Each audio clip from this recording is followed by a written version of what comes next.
Good day, everyone. How are we doing today? Welcome, welcome, welcome to Rise for Ladies in Difficult Marriages. Welcome to Rise for LDM. This is the fourth module. This is the fourth and final module for this course. I'm really excited to be here. Actually, I have mixed feelings being here this evening. While I'm excited to be here, I'm also a bit like, oh, we are done. Oh my goodness, 4 weeks already, a month already. Wow. Everything that has a beginning has an ending. And we thank God for the grace that He has given to us to be here tonight and to be having this final session. It is an ending, but it is also a beginning. He brought us to each other, He brought us to one another. He brought you to me, He promised He would, and He did. And you're here. I believe that over the last couple of weeks, you have learned a lot. You have, leveled up in every area, in every aspect of life, you have leveled up. I believe, first of all, that in your reasoning, in your mindset, in the way you think about your situation, I believe that you have leveled up. I also believe that you are in a place where you can now begin to take action. Action, action. Somebody say action. If we do all of these things, if we think and think and think about how we want things to change, and we finally draw a map of what's going to change, if you do not actually take action to make the change happen, it's going to be tough to see the change that you now know you're capable of. Hence, it is time for you to take action. If there's something that I'm very sure about, it is the fact that what you have heard in the past few weeks that we have been meeting together every week is sufficient to help you to level up to your next level. Is sufficient to raise you to your next level. I'm telling you, I'm telling you. I know I should be telling you to sign up for the group coaching session and other courses that are upcoming, and I'm going to tell you that. But I'm telling you also that if this is it for you for now, like this is, I can't even afford to pay for anything. I'm telling you what you have heard. If you go back to it, you sit with it, you're going to gain perspective, you're going to gain strength that will help you to develop capacity and to take action such that you will now be able to afford the things that you want to afford. I'm telling you. I keep saying I'm telling you because I'm so sure of it.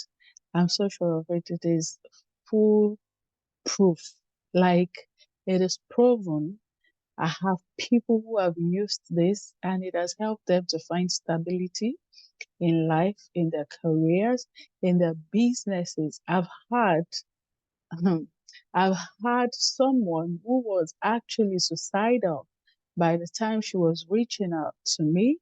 And I'm telling you, I didn't even tell her all of what you have learned in class. And she stabilized right away, started a business afresh, had new energy to go on in life and marriage.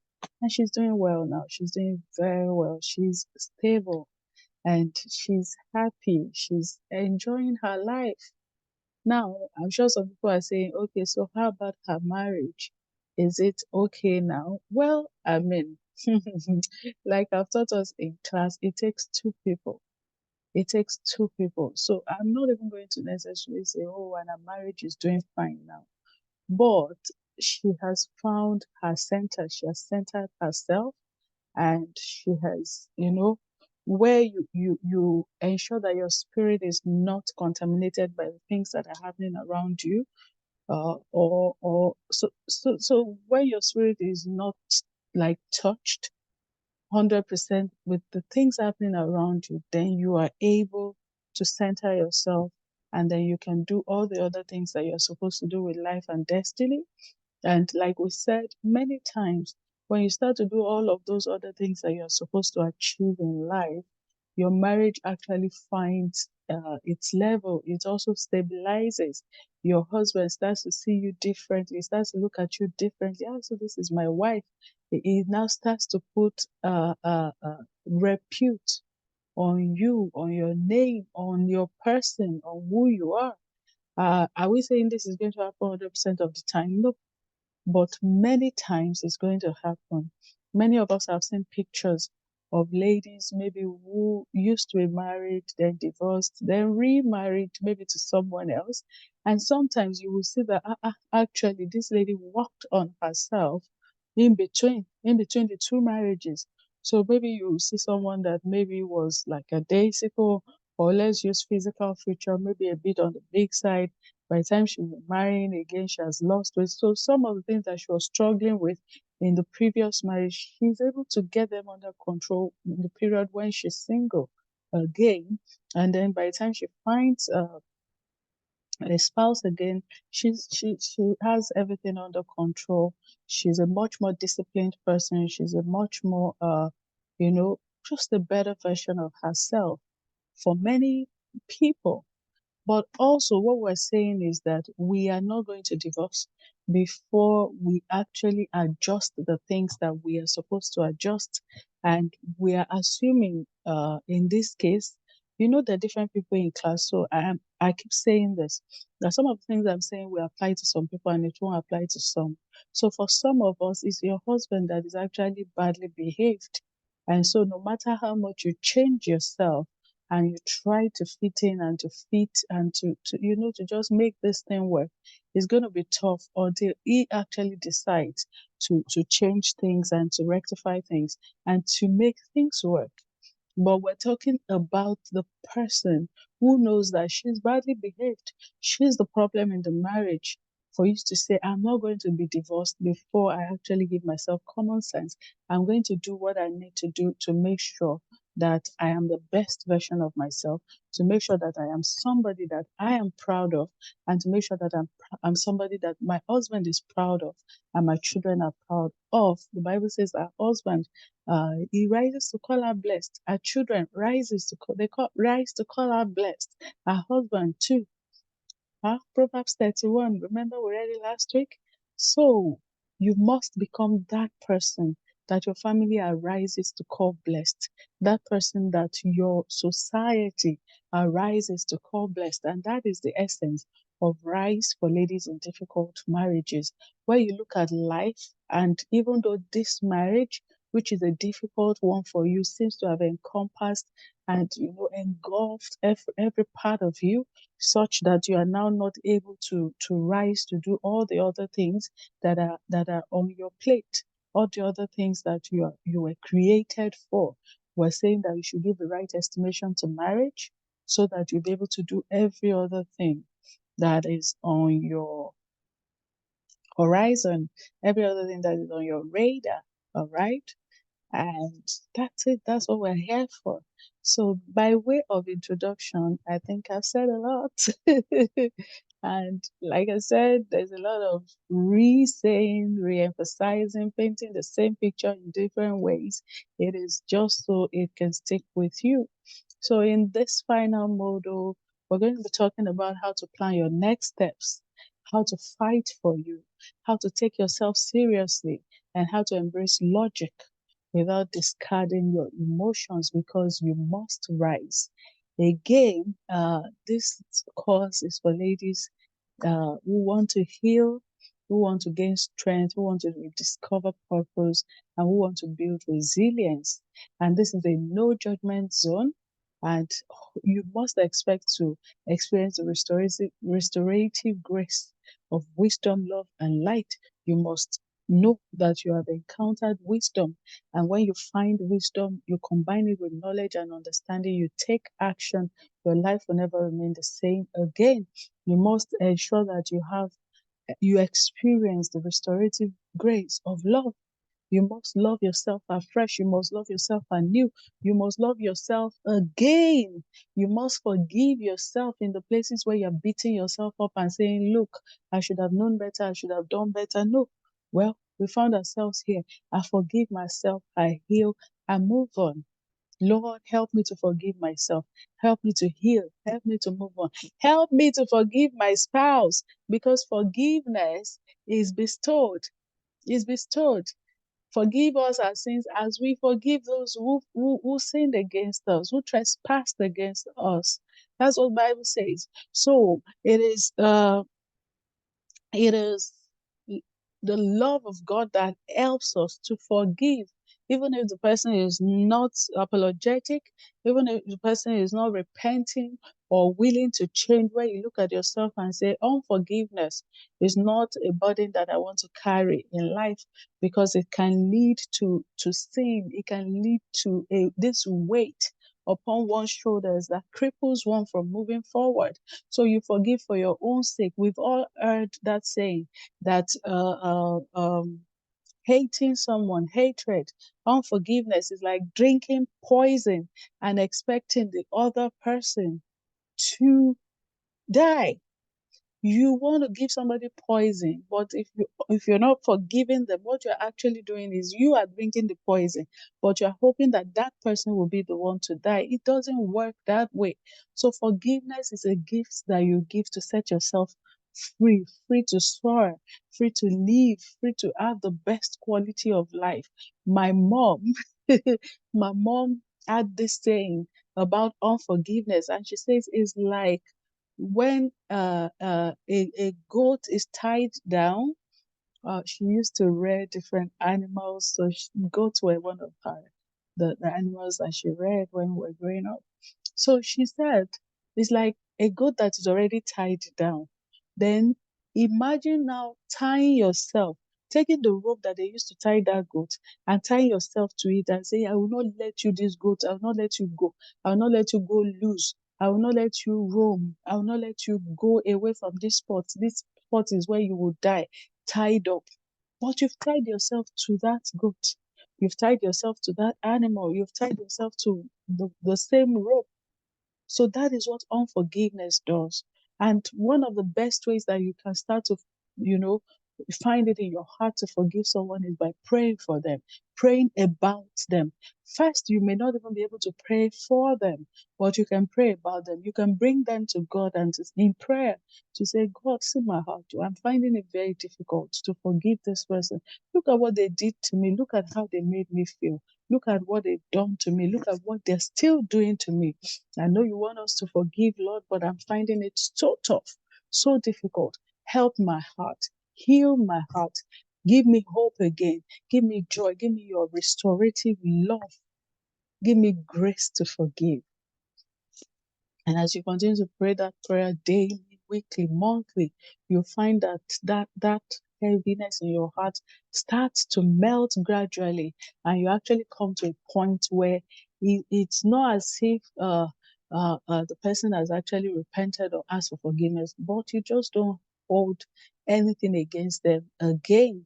Now we must also distinguish between forgiveness, thank you, Holy Spirit, between forgiveness and acceptance again, where even though you have forgiven someone, you must still set some boundaries. Let's use a very serious example of a person who says, oh, my husband is a cheat, is a womanizer, and the Bible says we should forgive, so I've forgiven him.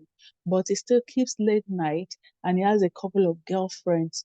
Babe, that guy, if you're sleeping with him as your husband, he needs to be using a condom.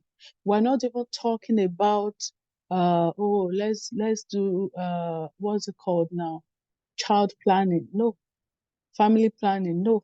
Oh, let's not get pregnant. So go and use the morning after pill or use this or use that. No, we're talking about protection. We're talking about protection. I know that this is a very funny table that we're shaking, but we have to shake it on behalf of all the women who have lost their lives because they caught AIDS from their husbands or they caught funny diseases. All the women who couldn't have children again because they caught they caught STDs from their spouses, who even refuse in some cases to let them know. And the guy is treating himself. The lady is not even aware, so she's not even treating herself. It's a mess, but it is reality for some people. And so there are still boundaries that must be drawn where a person is in continued state of, fallen nature, more or less, where you're like, okay, I love you, I forgive you, but I'm going to protect myself. Again, remember, I keep talking about self-preservation being different from selfishness. All right. So some of us are going to have to take some tough decisions. It is the same with finances. If you know that, oh, this guy, once he sees that we have a little money, he wants to blow it, then you want to invest money before it lands in the account. You want to have direct debit on your account for your savings, for your investments, just so that everybody is protected, just so that someone is looking out for all of us. Okay? You know your specific situation. I don't. So I know that as I'm speaking, it's going to be, unraveling to you. You're going to be having a better understanding of steps that you need to take as you go on. And I just pray that you will find the strength to take the actions that you need to take to preserve your home, to preserve yourself first, to preserve your children, your home, your spouse, and to just take the right steps that will ensure that your legacy is preserved and that you fulfill every purpose on God's heart for you. So in module 4, the food for thought is, if it's a man's world, should we be surviving in it or should we be discovering a woman's world? They say it's a man's world, it's a man's world, it's a man's world, we hear it everywhere. Some of us have gone to people to help us resolve the issues in our homes.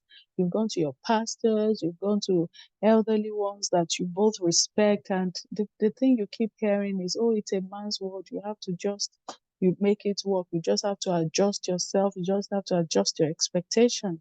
But if it is a man's world, should you be surviving in it or should you be seeking to discover a woman's world? It is our world, all of us, man, woman, all of us. It is our joint world, all right? So, yes, there is the reality of the nature of how culture prefers the male child and how everything seems to favor the guys. But there are women that are breaking the glass ceiling, and we must look at them and say, if she can do it, I can do it. There are women that are rising above and being their real authentic self. If she can do it, I can do it. If she can do it, I can do it. If she can do it, I can do it. When God created us, the Bible says that He created man and women, He created them. Yeah? And we have been told by Bible scholars that when the Bible says, oh, He created man and placed him in the Garden of Eden, that the word man was like human being, not necessarily man itself. It was like the word human being. So in some languages, the word man is not different in usage from the word human being. But in some languages, it is different. So we're told that there are places in the Bible where it says, oh, God made man in His own image, that we should not necessarily put the word man, but we should put human being. God made human being in His own image. After His form and likeness, He made them male and female. He made them. So it is not just a man's world, it is also a woman's world. And if we have to be the ones to prove this first in our circles, then let's do it to make things easier for the people, for the children that are coming behind us. So that even if you are saying, look, I don't have anybody that I can say, oh, she succeeded, then I can do it. Then let other people be able to look at you and say, oh, if she succeeded, then I can do it. And that's what we're looking forward to for you. All right, housekeeping, you know already. Telegram is still buzzing. We had a number of polls on Telegram this week. It's been quite interesting. Yeah, it's been quite interesting. And I'm personally enjoying it. We're going to leave the Telegram open even after the course. We're going to leave Telegram open even after the course so that you ladies can still continue to interact and to have fun and to enjoy each other's companies, to share experiences, to seek advice, and to just, be together. Also, housekeeping, I am owing ladies amongst us who are separated from their spouses, currently separated. I'm owing you a webinar. I'm owing you a webinar, and we're going to make it happen. Look out for an email on this. You're separated or you're divorced, but you joined this group. It means that you still have some hope, either for your husband or for a new husband. It is the reality in some cases. And so we are going to have conversations around getting up again, around finding yourself again, around ditching guilt, around ditching fear and doubt, around being beautiful again, around starting afresh, a new page, a new canvas to paint on, painting a masterpiece. We're going to have that conversation. So stay tuned. All right. So, moving on. Moving on, you know that I like to share the most impactful comment on the learning platform every week from the weeks that they started to come in. So I'm taking this one from Model One's video, and this is one of us, one of you ladies. Thank you. Thank you for sharing this beautiful comments. She says it's like confessions. And I know that she extracted it from the model, but I like how she put everything together. Everyone should have something like this written down that you read to yourself every day. I deliberately, let me read what she wrote. I deliberately maximize my life where I am right now. Deliberately. I deliberately maximize my life where I am right now. She says, I step into a no judgment zone and I lean on grace and supernatural wisdom. I live my best life and will be the best at it. I will not survive, but thrive in my marriage. I'll not just survive, but I'm going to thrive in my marriage. She says, I believe there is a solution. And she says, I focus on the real enemy and not my spouse. This is a very good confession that you can take every day, and you can even turn it to prayers. If you're not careful, if you give me this, I can expand each line again, and pray on that line. I believe there's a solution. I believe there's a solution. I believe that don't let me start. If I start, I don't know how I'm going to stop. Okay, let me give you an example. I believe there is a solution. I believe that I will find myself, I will discover myself.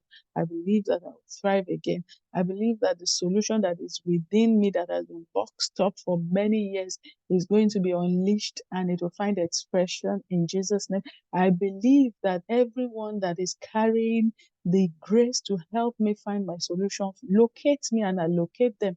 I mean, I don't know how this is happening. We're having a an entire course, 4 modules, many hours, and it is free for you. Maybe some of you have been praying. All right, maybe some of you have been praying and talking to God about it. But this thing of go and teach these women, he just wouldn't leave me alone. I'm like, I don't want to. I don't want to necessarily do this thing. But he kept insisting and kept coming back to me that this is a deliverable for you. And so I'm doing it. This is fourth model. This is fourth model, guys. So I believe there is a solution. I believe that everyone that my solution lies with finds me and I find them. I believe that when they find me, I recognize them and I put the right amount of, honor and expectation on that relationship so that I don't play with that relationship. That is also very important. Look at the comments, the testimonial, the feedback that we read last week.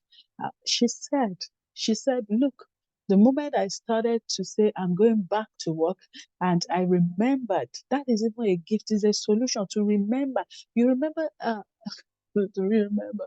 You remember how model 1 and model 2, I kept asking you to please go back and ask God to remind you who was that person you wanted to become? What was that thing you wanted to achieve in life?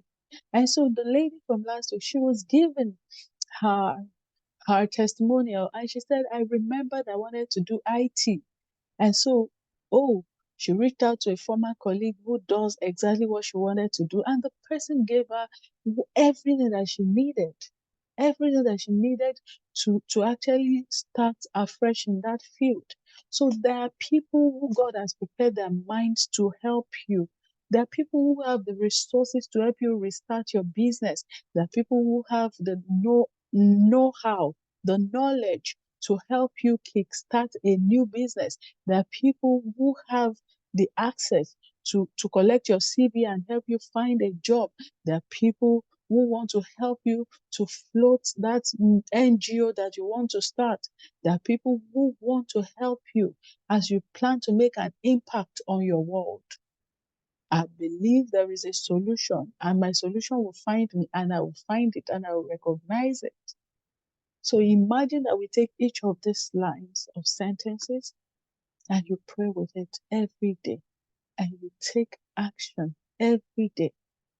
Oh, nothing can stop you. I tell you, nothing can stop you. So rise now, plan your next steps. You don't have to have everything ready before you plan your next step. You don't have to have all the solutions necessary before you plan your next step. You don't have to know, oh, this is how it's going to be and this is where. Of course, there is a place of business planning or career path mapping and all of that. And like I had said earlier, I have courses that speak to many of these things. You go on my learning platform dashboard, you'll see many courses. I have one that speaks to career advancement. I have some for business clarity. So you must say, okay, am I mapping out my career? But even though I've mapped out my career and in 14 steps, I should be able to get to the top, to the peak of my career.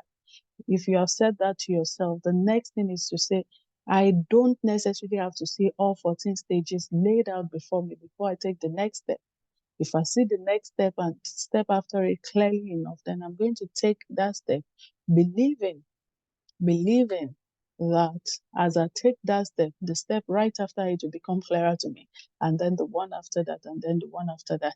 And as I focus on putting one feet in front of the other, one day I'm going to lift my head and look around me, and I have arrived at my greatness.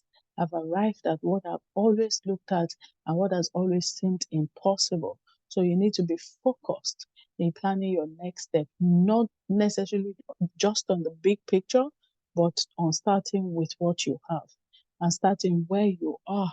Remember how last week we looked at a list of things that you actually have, where we're saying you don't have to think, oh, I don't have anything. Everybody has something.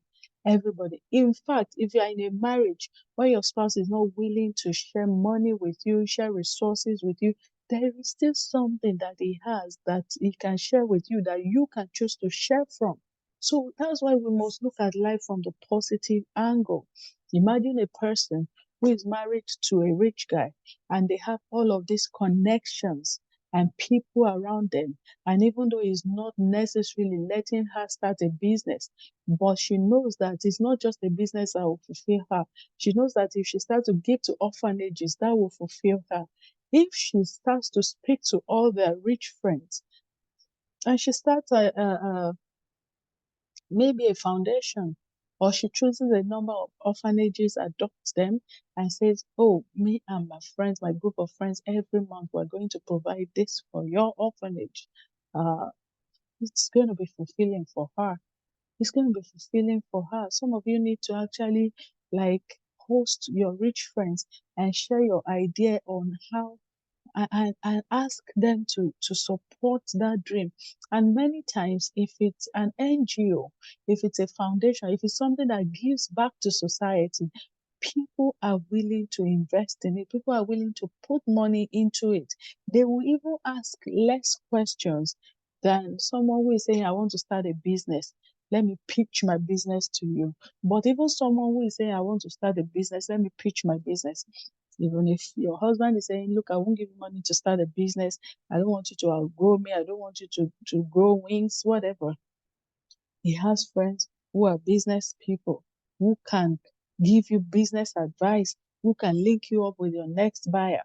They are wives, they are your friends, they have connections. So you have more connections than you actually think. And again, when we stop looking at money as just money, a lot of things will become clearer. Where you're saying, actually, there are things that I would have needed to buy with money, but I won't have to buy it now because I actually have it. So some things that you think you need money for, what you actually need is that thing, not just the money. Some people are thinking, oh, I need an office space. Yes, you need an office space, but you have all this space in your house. You have extra rooms in your house that you can convert to an office space in the meantime. Some of us need to start a business just with the free internet that is in your house, just with the internet that your husband is paying for. Even if he's saying, oh, I will not give you cash or I will not let you work. But there's internet in the house. And there are businesses that people start today that you don't even need a call, but if you have data, you're fine. Like virtual assistants, social media, what they call them, content creators, social media managers, different transcribers, different skills that you don't necessarily have to have cash itself in order to sell. Some of us need to say, okay, this is what I'm selling. You put it in the boot of your car when you're going to church. You tell your friends about it. You post it on your WhatsApp. You send it as WhatsApp messages to your potential buyer. Everybody has what they need to start from where they are. And there are people in the room who are saying, look, I don't even lack money. This guy gives me all the money that I want. It's the other things that I need that I don't get from him. It's a loveless marriage, it's an affectionless marriage. I don't know what to do about that. We are saying, find affection in helping other people rise. Find love in loving other people. This is not you cheating. I will never vouch, I will never support someone cheating on their husband because they don't feel loved in that relationship. So you must continue to guard your heart. You must continue to guard your emotions. Avoid emotion-filled relationship with other guys. Avoid trying to get from somewhere else what your husband is not currently giving you. What I have uh, uh, um, what I have seen to work in those instances is that God is all sufficient. He's all sufficient. Everything you think you need, He can provide it for you. Is God going to sleep with you? No, but He's God. It's, but what God would do to you, for you, is that He can remove the urge that makes you want to have sex for a season. For a season, some of us are living separated from our spouses. Some of us, they are sent you abroad because, look, we need peace and we don't seem to thrive together under the same roof. You and the children come and go abroad. You know that is because there is no peace in the house. That's why this guy is sending you abroad.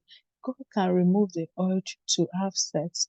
He can remove the urge for intimacy until the time when everything is sorted and you guys are able to be intimate again. And while we are on that topic, we might as well go there.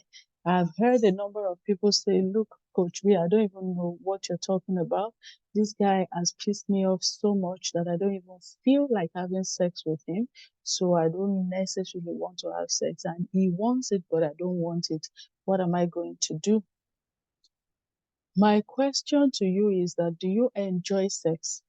This question is very vast. But the first question is, do you enjoy having sex? Do you enjoy intimacy? If that is the case, then if you enjoy it and you are obviously not going to go outside to look for it, you must put your differences aside and have good sex. have great sex. This is the only person that you are licensed to have it with. So go on and have crazy sex. Have the most amazing intimate moments. Blow his mind and tell him how you want to be loved so that your mind is blown. Yoruba people say taban sunkún a like if we're crying we still dey see. Person wey dey cry still go dey see. No be say crying dey cause blindness. No. And if you are asking me how is that possible, somebody I'm angry with, the same way that this guy, when you are angry with him, he will still ask, where is my food? Oh, where is my food? You to ask for your food now. Ask for what you want to eat now. I know, right? But again, I mean, if I'm talking to people who are separated or who are divorced, it's a different conversation entirely. But remember how we said this course is for people who actually still want to work on their marriages, who believe there is hope and who are ready to put in the work that is necessary. There must be that, like you must tell yourself that as far as I'm concerned, I'm going to enjoy having sex with this guy. And as far as I'm concerned, he's never going to say, "Oh, she's not good in bed." No, you're going to be great in bed. Like even if you say all of your minuses, this is not going to be one of them. All your perceived minus, this is not going to be one of them. And it's not because you're going to suddenly start to watch Mojo or anything. There are healthy content out there that can help one to have great intimacy moments with the spouses. You must not be afraid of asking for what you want. Your brain, your brain is actually your most important sex organ. So when I say your brain, I mean the way you think about it. So the moment you start to think about it in this light, in this positive light of, I actually enjoy this thing and I want it, so I'm going to go for it. I can put aside my differences and have great sex with this guy. We're both agile. We're both, we both love each other. Some of you even have children together. How did those children arrive? So that's that. But there's somebody else who say, I actually don't enjoy sex. And it is not because I'm angry with him. It's because I just don't enjoy it. I don't feel like he has discovered my body enough to be able to give me what I want. And I'm not inclined to explore his own body to give him what he wants. My answer is, my response to you is, it's a marriage, my darling, it's a marriage. It is presumed when you married that you are going to be intimate.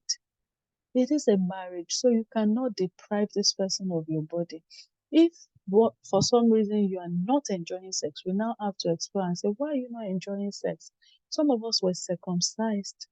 That's why you were not enjoying it. We now have to say, okay, where are the other G spots on your body? Where are the other G spots? Where are if clitoral stimulation, English, if clitoral stimulation is not going to make you, come have an orgasm, then we have to say, okay, where are the other G spots on your body? Are there materials that you and spouse can study together? Can you even go naked together and start touching and feeling? Okay, do you feel this one? Do you feel that one? Kiss me here. Let me see whether I feel something. You know, ah, ah, ah, ah, ah, ah, ah. You deserve to be loved the right way, and you deserve to love somebody's son the right way. All right, no matter what. I know that there is this, is that, is this, is that, but there's what you need for your orgasm is on his body. I can't even believe we're having this conversation, but I've seen questions about it. So let's talk about it. Give the guy great, great, great sex, great intimacy, all right? And let him give you good, good loving. Some of us need to prepare our mind from early in the morning. You have to start preparing your mind that, oh, I'm going to blow this guy's mind today. I'm going to give him the best sex of his life. I'm going to do this, I'm going to do that. It's okay if you have to think that way. Buy some badass lingerie. Buy some really, really, you know, racy underwear. What color does he like? What color do you like? Stop dressing like old woman inside your own house, inside your bath, inside your room. Walk around naked. Tantalize his brain. Oh God. But we get what I'm saying, Sha. I need to move away from this topic, but I hope that it's been helpful. Uh, just a few things that I've said. I hope it's helpful. We can still continue the conversation. Like I said, we'll retain the Telegram group and we can have video chats from time to time. All right. So start with what you have in planning your next steps. The idea is not to lose your marriage so that you can find your career or to lose your marriage so that you can find your business. The idea is to have it all, everything that God wants you to have, for you to have it all, to have it all. Okay? So have your marriage, let it be thriving, have a beautiful career, let it be thriving, have a side also, have a proper business, and let it thrive. You have more than you think you do. I'm telling you.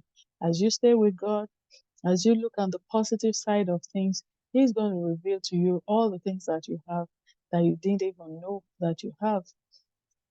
Next, you have to fight for you, fight for yourself, fight for your peace, fight for your dreams, fight for your kids, fight for your home, fight for you. You, fight for yourself. Many of us, we are peace keepers, not peacemakers. You want to keep the peace. You don't want anything to ruffle the peace in the house. But everybody else is at peace except you because you have swallowed all of your desires and wants just for peace to reign. So peace is reigning in your God's mind, but your own mind is everywhere scattered because you don't have personal peace. You have sacrificed your personal peace on the altar of marriage peace. Which kind of thing? Which kind of thing is that? What is that? You have to own your truth. You have to speak your truth. Oh, my darling, we used to stay at home for a number of years while I work so that the children can have a balanced upbringing. Madam, you have stayed at home. Oh, the children don't grow, they don't go. They've grown, they've gone to university, you're still staying at home. Your mind is asking you, you're asking yourself, so what have I achieved in life? You cannot still bring up the topic. Oga is at peace. He has even forgotten that he said stay at home. You have to have tough conversations. You have to bring it up. You must, every time there is a family decision that is being made for peace to reign, you must ask and say, my personal peace, am I sabotaging it for the general peace, for the marital peace?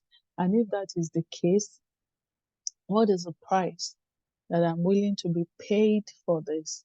So, for instance, that woman that says, I will stay at home with my children until they go up to the university, that's the price she's paying. But guess what? She's also looking at it and saying, I will reap a great reward when my children are well brought up and they're standing on their own and they're able to take care of me and their father. So, what is the opportunity cost? What is the thing that you are gaining by losing this other thing? It must be clear in your mind. You must never leave a conversation with your spouse feeling confused and as if you have been one-upped, as if somebody just cheated you, but you can't really verbalize it because you're like shebi it's for the good of the house, it's for our own children. No, yes, but they are my children, they're also your children. So what are you giving up for them? If you're asking me to give up this much, what are you giving up? You know, this is why some of us have to actually start getting paid a good salary by your husband because you are doing all the work that both of you should have been doing together, or at least be paying somebody else to assist you with. You have qualifications, you went to school, but you're leaving your job because of this. You have to have proper conversations around it. Where we're now saying, okay, should we employ somebody to be taking care of them for some hours while I go out and work for some hours to make money because I know that I have credentials I can use to make money. So all those conversations need to happen. And know that when you say, oh, I'm fighting for myself, then you are actually fighting for your dreams. Remember that last week we learned that whatever is trying to quench your dream is trying to kill you. Whatever is trying to stifle your dreams is trying to kill you. Don't be those people that Yoruba people call Akpasari. The person's alive, but they're living as though they're dead. Don't be that person. And that's why we have this picture of the crown here. Where you have removed your crown, find it, polish it, and put it back. Put your crown back on your head. You are a queen. Yes, you are a queen. Find your crown and put it back on your head. For some of us, it's going to take months. For some of us, it's going to take just a few days. For some, it's going to take even years. But from this moment, you must start verbalizing, what do I want? And how am I going to get it? That is you readjusting your crown and sitting back and, sitting up as a queen and saying, I remember now, I am reminded that I'm a queen, that I'm a queen. So it is when you are that way that you can govern your territory with authority. Even your kids, they will say, my mommy, I love my mommy. My mommy is my role model. They will not see their mommy fighting to have a say in her own home. They will not see their mommy being shushed every time. All right. So for your children, you must find your place in this partnership that is called marriage. You must not condescend, you must not agree, you must not give in to being treated like a slave or like a house help when you are actually supposed to be a partner and a helpmate. All right, in this marriage, a settled mind is a creative mind.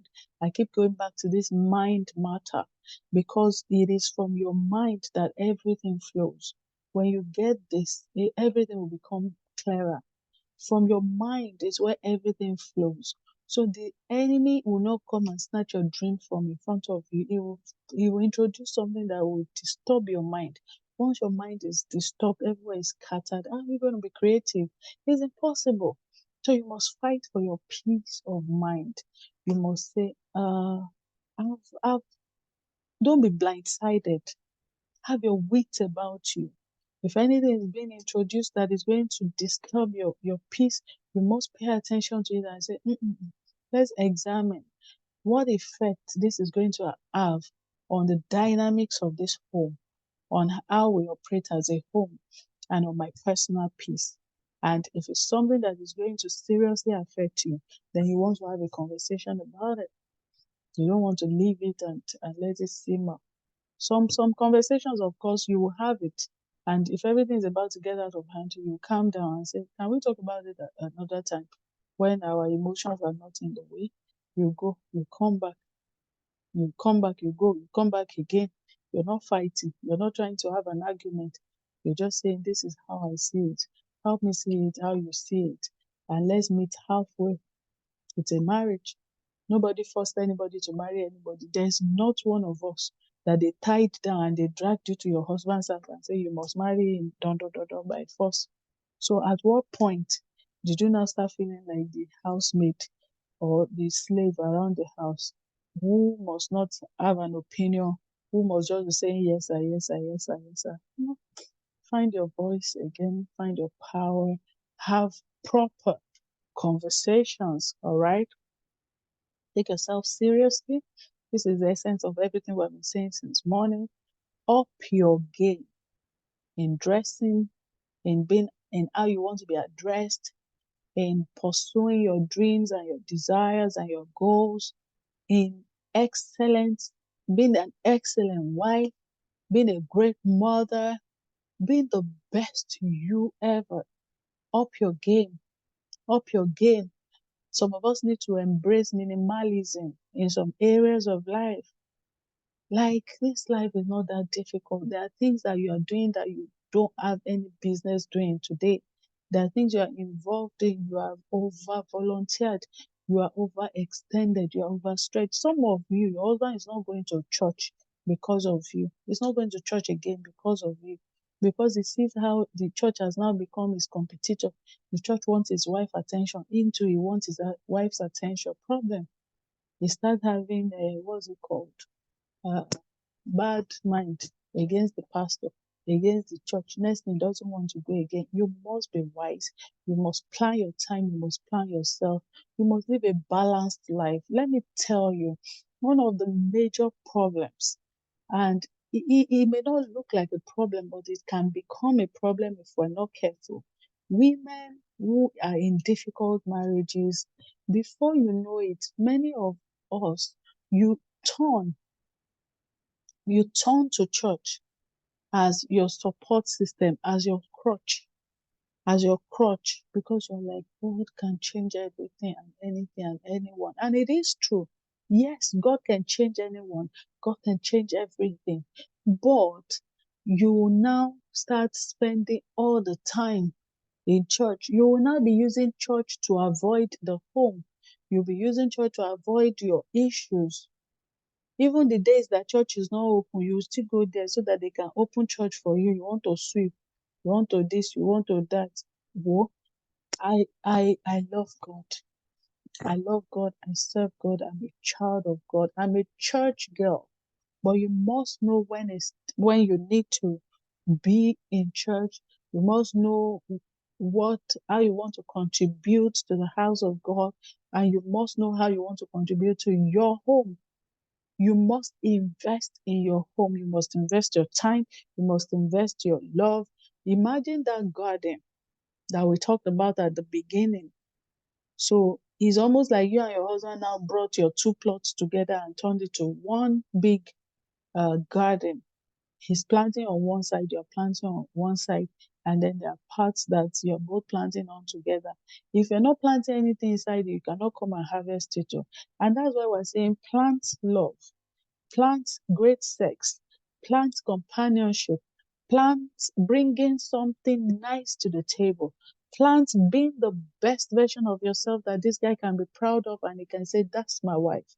Plant, even when he's not yet ready to say that because of his personal issues, plant what outsiders can say, this woman is such a great woman. Her husband was blessed.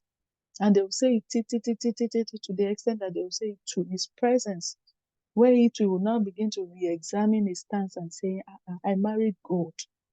I've not taken advantage of this gold. I must start to see this woman as gold and interact with her as such.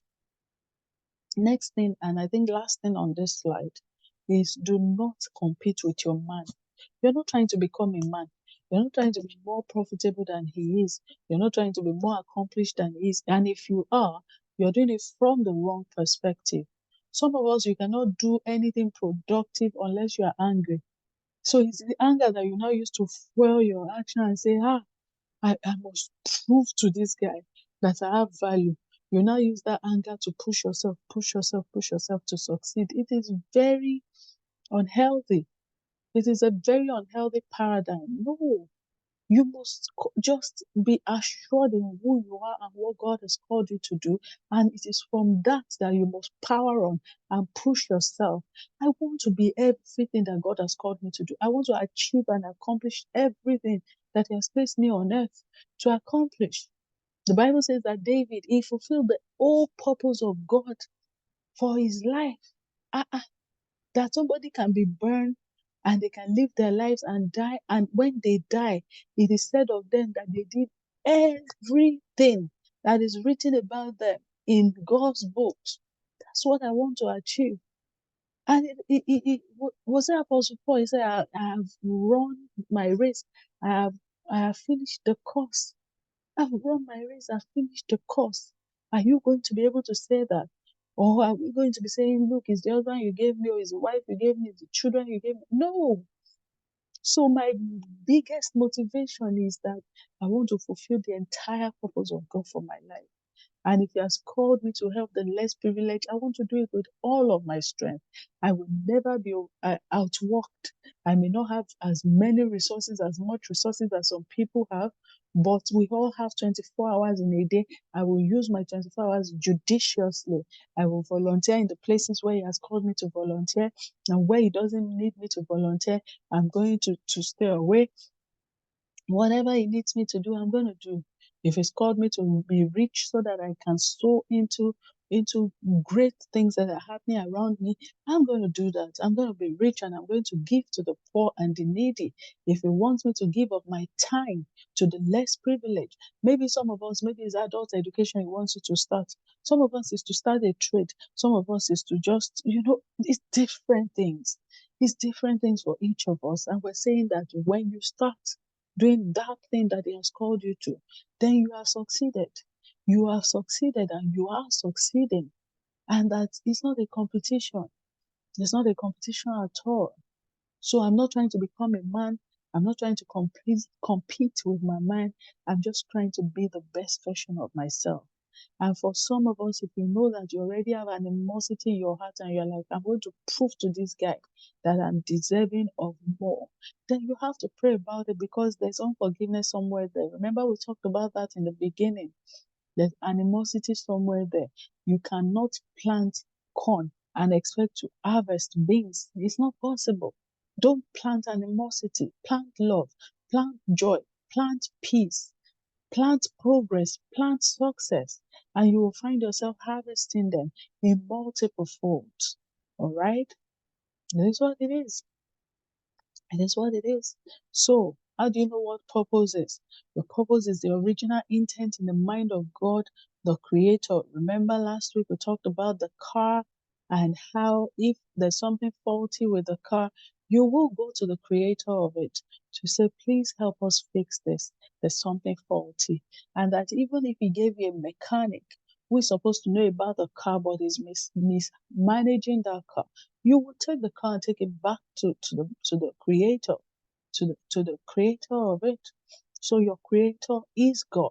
He says that he has written down everything about you in His books from the beginning of time.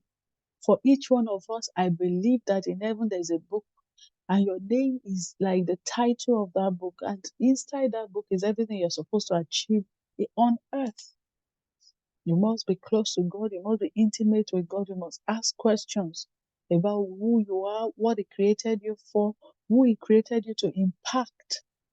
Some of us are going to be full-time housewives, actually supporting that man, supporting the work in his hands, and supporting the children you've given birth to him is what some of us were created for.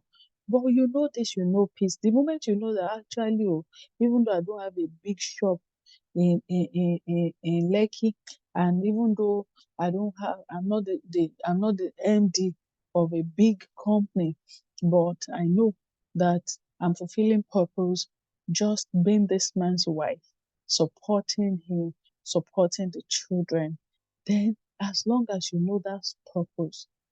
If not, look at all this John Wesley, Charles Wesley, were told that their mother had many children, and all she did was take care of them.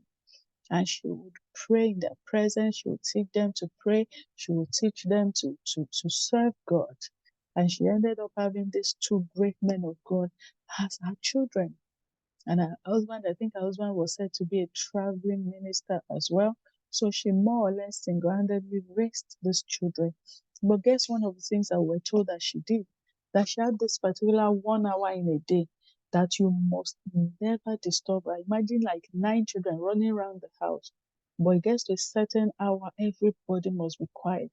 That when it's her prayer hour, she has a shawl, she puts it over her head, and she starts to pray for the next 1 hour.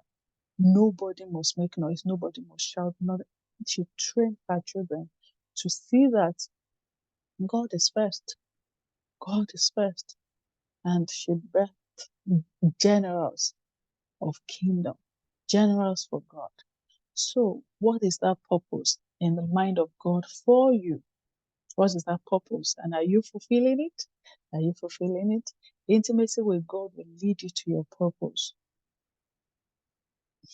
God's presence is like a fulfillment center. He says, in my presence there is fullness of joy, and his right hand there are pleasures forevermore. That's what this picture is saying to us. God's presence is like a fulfillment center. Like everything you want to order is already there. You just need to be ordering. You make an order, angels will come and deliver it. You make an order, they will come and deliver it. But what somebody has also said is that when you say, God, give me bread, God is going to first bring flour. And then you're like, flour? What am I going to do with this? And it brings sugar, it brings eggs, it brings milk, it brings baking powder. Oh, yeah, start making the bread. So, what price are you willing to pay for purpose? Because there is always a price to pay for the purpose that you want. And on that note, we have come to the end of Rise for LDN. I believe that your rising is here. I believe that, as God has promised, that this course will help you to have clarity, to have boldness, to rise, to help you to find fulfillment, what Yoruba people call ifokonbale, peace of mind, to help you to come to terms with your choices and where you are not supposed to come to terms with it, to help you to choose differently, because it is never too late. Execution time, it is time for you to take the necessary actions. And like I said last week, there are a number of ways that we can continue to work together. You can ask for a one-on-one with me. These are paid options, okay? This course is free. You have your replays. We're going to leave them on maybe for the next 2 more months, so that you have them for 90 days. So you can have a one-on-one with me to have to ask you specific questions and to gain clarity, to gain answers, to work out together a plan that can help you move from here to your next level. Also, we have a group session coming on. I want to have 20 ladies for 30 days to help you to master performance and accountability, for you to actually perform, for you to actually take actions on the things that you are learning in class. And once class fills up, you will be asked to join the waiting list for the next one, all right? So you will have a waiting list form ready that anybody that wants to join can you just fill the form, make the payment, and then once it's time, we will let you know and we'll have the sessions. Again, because I do many things, so everything is planned out. This month is for you guys, for Rise, for personal reinvention, for ladies in difficult marriages. Next month is something else. Upper month is something else. Then the month after that, we come back to you. So everything is planned out. But if you join the waiting list, then we will definitely let you know what dates are planned for the next cohort. All right. You can also take one of my other courses. I've detailed them here. Some of these are my favorites. Some of you need to take the DUA course. This is also an action course. It works with you, hold your hands, and you take action on your plans. Some of you need to take the How to Journal, Advanced Journaling for Clarity course, where I teach you why you should journal, how to journal, and hold you to journal. It's almost like you're meeting yourself for the first time. When you're like, so this is how I think. So this is why I think this way. You actually need to take at least one or two of these courses. Some of you are starting businesses. You need the business clarity course. Some of us are CEOs already. You have great businesses that are growing. You need the CEO personal growth course. Some of us need to lose weight so that you can be on top, so that you can do different gymnastics on the bed and all of that. Some of you is even just so that you can be more, look beautiful, be agile, be energetic, have great skin. Some of us is just so that you can even be energetic enough to be able to keep up with your children when they're running around. And also, of course, there is that connect that has been found between exercising and, just having that settled state of mind. So some of us need to take my fitness course. All right. It's called Her Fitness Mindset, where I help you to develop the mindset of fitness. Some of us have gained weight, lost it, gained it, lost it, gained it again. With this fitness mindset course, you'll be able to make up your mind for your weight loss and for your health and well-being. Finally, maybe not finally, semi-finally, I have these beautiful courses that can help you to become more intimate with God. Remember the last thing we shared on the last slide, that God is your creator, and if you want to know about yourself and what he created you for, you need to go to him. So this Activate course is where you learn how to discuss with God. You learn how to hear God. You learn how to see God. You learn how to communicate with God. You learn how to discover the ways that God wants to communicate with you, and you learn how to communicate back with him. This one is free. So is the CS course, which is the course where I teach people who already know their prophetic gifts as seers, but they want to hone it, you want to perfect it, you want to grow in the grace and the gift that he has placed upon you as a seer. This course is for you, and it is free as well. Every other course is paid, but honestly, they are at such low prices that you can even sponsor your group of friends to take it together. Lastly, I would like for you know how we're saying, okay, this course is free. It is free. I'm glad you enjoyed it. I thank you for showing up for it. I'm glad that it is impacting you, and I know it is because I've been hearing your feedbacks and I've been reading your feedbacks. What I would like for you to do for me, this is my ask. This is my ask, all right? I would love for you to give us a lovely feedback. I would love for you to give us a beautiful testimonial that we can put online. Don't worry, we'll make you anonymous. Like I said, everyone is anonymous.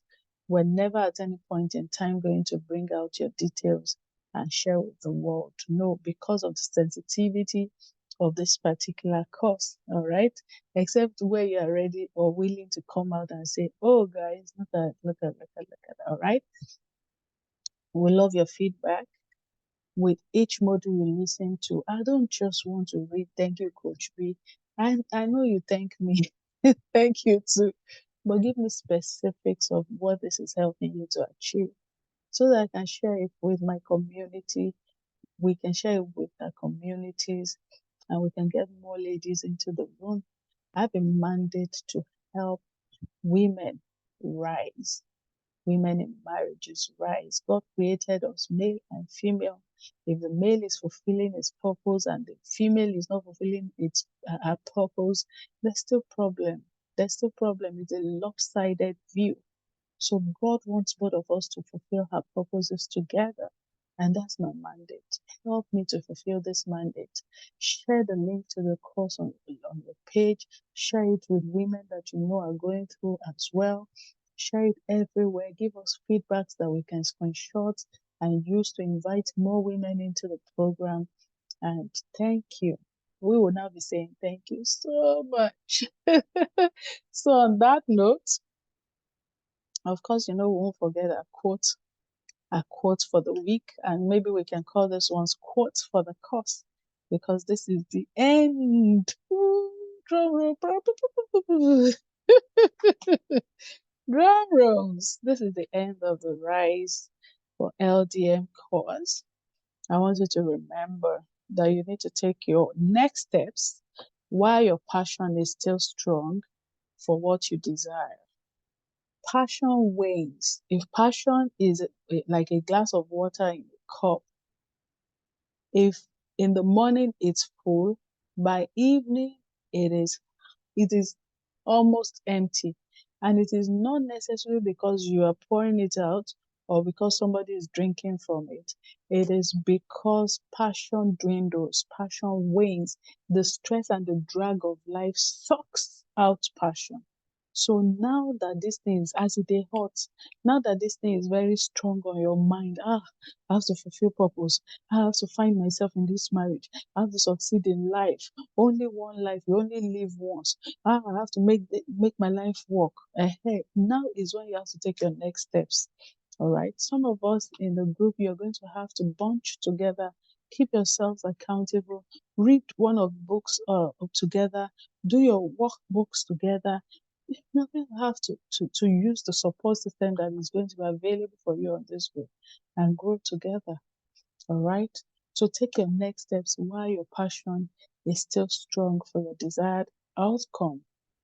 All right. Because the more passion wanes, if you don't do anything now, I promise you, 3 months down the line, you are still going to be in the same spot. It's not a curse.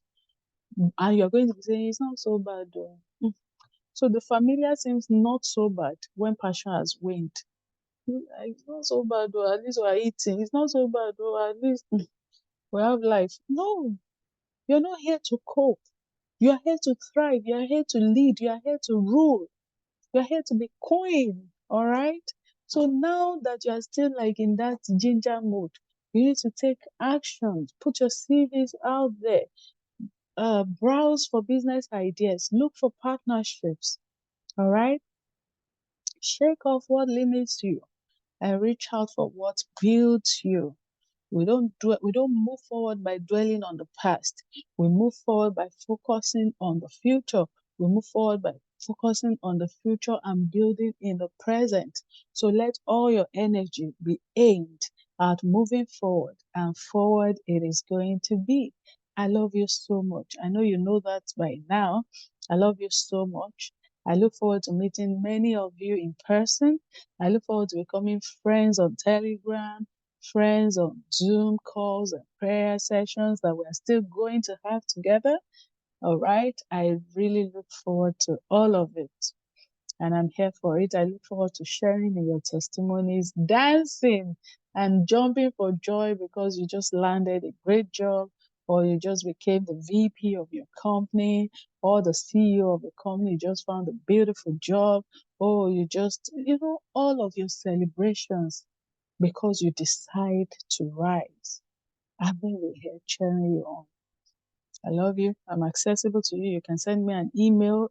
You can send me an email, Bukola Wale Coaching Company. You can reach out to me on Telegram. I will respond. All right. You can follow me on Instagram. You already know my handle, Coach B underscore Olubukola. You can follow us on Personal Reinvention page. It's just at Personal Reinvention. You can follow us on the SIA page. It's called Prophetic SIA. Yeah, it's called at Prophetic SIA. I love you. I love you so much. God be with you. God bless you. God cause his face to shine upon you. God give you peace. God give you strength to take your next steps. God gives you the ability to continue to have passion for what you must do, that you will not give up at the slightest hint of discouragement, but you will forge forward in light, in love, and in wisdom, and everything good that you desire is going to come to you. Even the good things that you don't desire yet because you didn't know, you're going to realize that you need them and they're going to come to you. In Jesus' name, I love you. Bye, bye, bye, bye. Take care of you, right? I'll see you. I'll see you. I'll see you later. Bye.